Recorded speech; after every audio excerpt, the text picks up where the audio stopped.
Hello, and welcome to the Corporate Storytime podcast series. My name is Lucas Robinson, the host of the podcast. On this pod, I'll get the opportunity to talk to ASX company leaders and innovators as they run through their personal executive journeys and the stories behind the companies they are helping to grow today. I'll be leveraging my experience as a former stockbroker and my current role with investor relations consultancy, Corporate Storytime. But enough of that. For now, let's gather round, come in close, and let me tell you a story.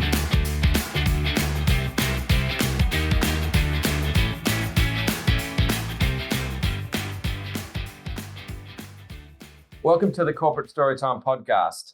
I'm very pleased to welcome our latest guest, Wayne Bramwell. Wayne is a metallurgist and experienced mining executive who is the managing director of major ASX gold producer Westgold. He is also a non-executive director of ASX-listed rare earths company OD6 Metals. As the company name suggests, Westgold's main mining assets are located in Western Australia, with the recent acquisition of Karora Resources bringing mines near Kambalda into the business to complement the company's Murchison-based operations. Wayne, thanks for joining me for a chat. Before we get into the Westgold story and the OD6 story, can we go back in time a bit? Can you explain how you came to be involved in the mining industry? Thank you for the invitation today, and happy to chat through the history. No worries. So what is your background in the mining industry then, Wayne? How did it come to be that a young Wayne Bramwell found his way into this business? It was really a happy accident in some sense. I mean, born in Western Australia, no family connections in mining.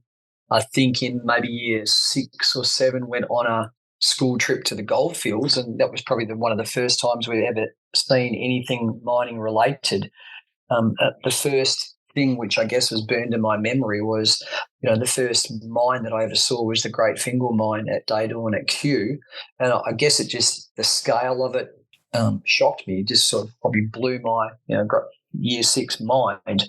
But that was really the first touch point with the industry. I guess many years later, at the end of high school, not really knowing what I wanted to do, the idea of I sort of fell into the sector or a mining related degree, which was metallurgy, with the appeal that this degree gave you the opportunity to travel and earn a decent salary. I mean, there was not much more driver than that, other than the sort of the appeal of being able to travel on the back of a career that you could get, could take you around the world. I mean, thinking about it now, sort of 30-odd years on, it's been exactly that. The career has taken me to places and given me opportunities that a sort of a boy from Willerton could only ever have dreamed about. Excellent. And so what was your first experience in the gold sector? The first gold project I ever worked on was undergraduate, was at Darlow for a little company called Sundowner Minerals. I mean, that asset and mine is still there now, but that was my first exposure to gold and working as a plant operator over a summer vacation. And then you got involved in projects far and wide across the globe and got experience across different commodities as well. I understand you had a fairly long stint at Casbah, which is at the time was advancing a tin project in Morocco. What was that like? Look, that was a fantastic experience. That was after many years of sort of working my way up through the ranks, sort of starting in operational roles, then back into business development and corporate roles, having the aspiration to actually want to try and take on the role of CEO or managing director. Not an unfamiliar path for many mining people. You come through a technical stream and you somehow end up in a management role. Well, the opportunity came through a set of circumstances to start an exploration company with these assets in Morocco. And in 2006, I grabbed that opportunity and away we went. Very good. And so the opportunity with Westgold, my understanding, you've been inside the business as an executive for about 4 years or so. Is that right? Well, no, I actually joined the board as a non-executive in 2020. I actually had an executive role running Mark Creasy's business and was asked to consider joining the board of Westgold at that stage as a non-exec, which I looked at the business and thought, wow, some of these assets are well known. I met a lot of the people and thought, there's some really fantastic people here. And at that stage, I'd always run in my own career with an executive role, and I tried to maintain a non-executive role. So why have I always tried to do this? Because in my mind, it forces me to be a better executive and a better non-exec. As an executive in these companies, I can instruct and take action, whereby as a non-exec, you don't get to give instructions, you get to give advice. So it's a very different type of thinking. So I think maintaining those two roles makes me better in both of those roles. Yeah, that's well explained.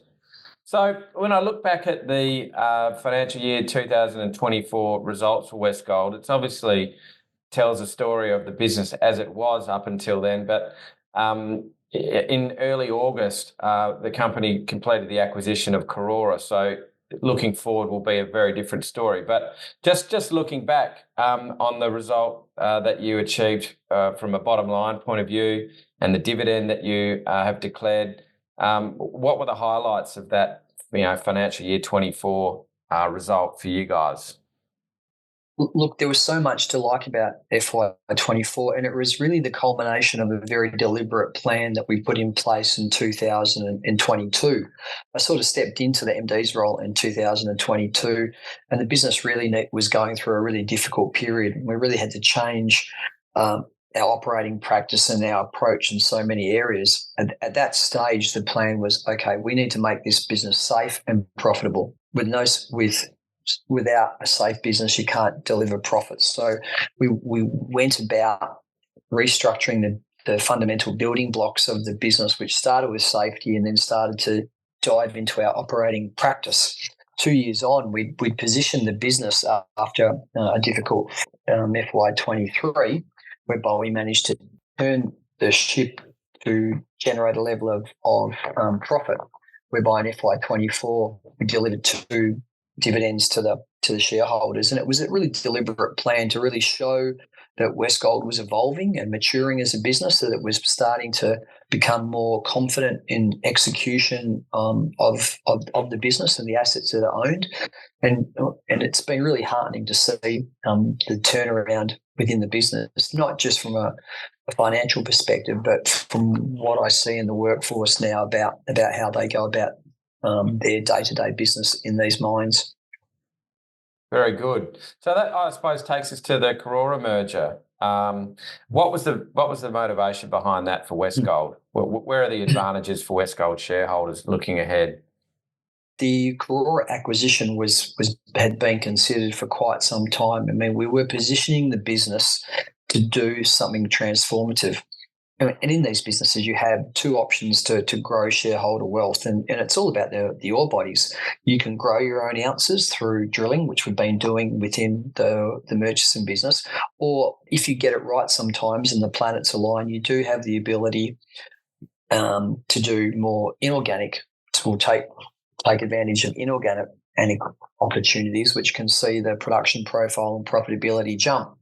We got the business to that stage during sort of FY24. We'd been watching what Karora had been doing in the Southern Goldfields and really liking about what they were doing, which was investing in all the right areas. We'd watched the business for quite some time and could see that corporately, Karora and Westgold had gone through a very similar corporate journey. The early days of Karora was difficult. Too few people trying to do too much, under-resourced and under-capitalised, which look very much like the early stage of Westgold. When we had done a deeper dive into the assets, we could see that this Beta Hunt mine was a mine of some significant scale, well known as a nickel project, but really unknown as a gold asset. We could see the value within the ore body in terms of its gold endowment. That was our real appeal, and that was the key driver around the acquisition, to basically diversify our business into the Southern Goldfields and increase our scale and profitability all in one hit. Very good. So the company now operates 5 mills, has got a footprint of 3,200 square kilometres. You're a top 5, looking ahead at least, you're a top 5 ASX gold company by production. where do you think the growth comes from for Westgold from here? It's a really good question. I mean, we tick a lot more metrics now, which we didn't tick in the past because of our scale and our approach and our profitability. I think the growth really comes now from two areas. I mean, certainly at Meekatharra, our Bluebird South Junction mine continues to grow. We've expanded the scale of production there twice in the last 2 years, and it's about to expand to a run rate of around 1.2 million tonnes per annum by later this year. So we're seeing significant growth around that asset. In the Southern Goldfields, we see significant growth capability in Beta Hunt, which is currently producing at about 1.6, 1.7. We think with a little bit of effort, that mine can easily do 2.5 million tonnes per annum of production. Third angle for growth really is in the Higginsville package, and the Higginsville assets, which we're starting to understand in more detail now, in some sense have been untouched by a drill rig for 10 to 15 years.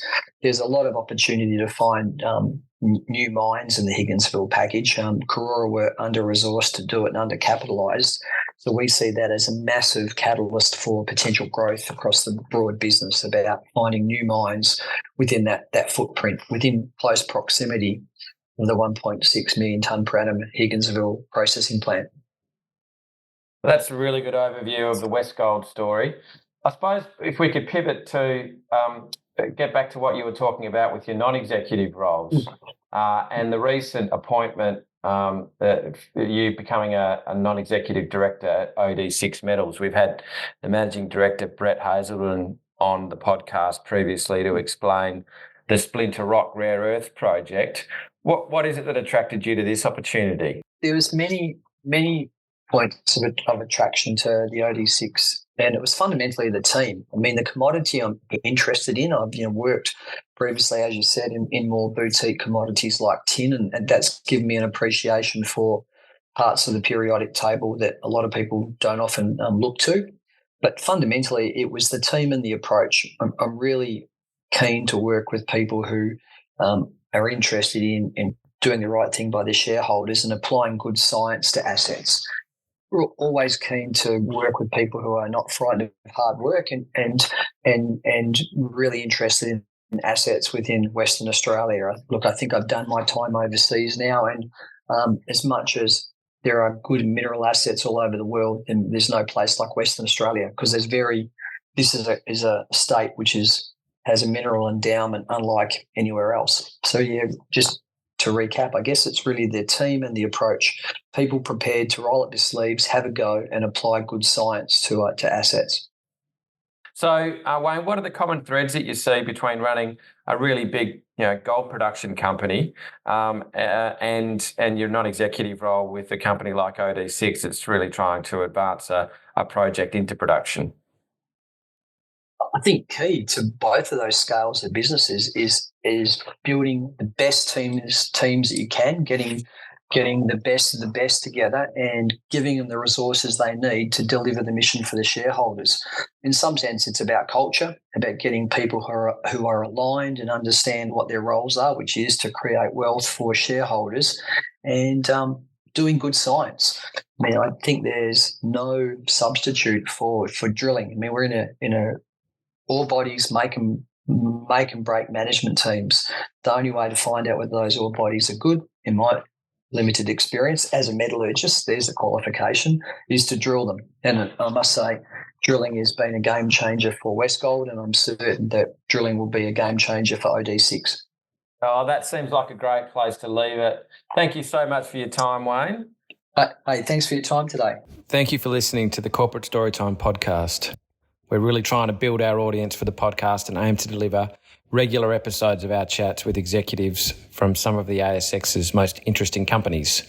If you enjoy the show, please share it with your friends, follow the podcast and give us a like wherever you download it. And if you have any feedback, please drop us a line at info@corporatestorytime.com. Thanks and all the best.